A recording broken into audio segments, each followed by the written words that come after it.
Ավետարան ըստ Ղուկասի գլուխ 12: Որովհետև չկա ծածուկ բան, որ չհայտնվի,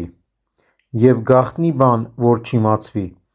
քանի որ ինչ-որ խավարի մեջ ասեք, լսելի պիտի լինի լույսի մեջ, և ինչ-որ շտեմարաններում փսփսակ ականջների մեջ պիտի քարոզվի տանիքների վրա: Բայց ասում եմ ձեզ, իմ սիրելիներին, մի զարհուրեք նրանցից, որ մարմինն են սպանում և դրանից հետո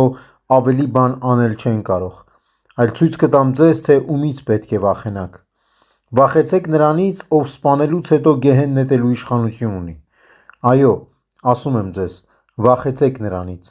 Չէ որ 5 ճնճղուկը 2 դահեկանի է վաճառվում, և նրանցից ոչ մեկը Աստծու առաջ մոռացված չէ: Նույնիսկ ձեր գլխի բոլոր մազերը հաշված են: Մի վախեցեք, որովհետև դուք շատ ավելի հարգի եք, քան ճնճղուկները: Ասում եմ ձեզ, ով որ մարդկանց առաջ խոստովանի ինձ, մարդու որդին էլ նրան կխոստովանի Աստծու հրեշտակների առաջ: Իսկ ով որ մարդկանց առաջ ինձ կուրանա, Աստծու հրեշտակների առաջ պիտի ուրացվի: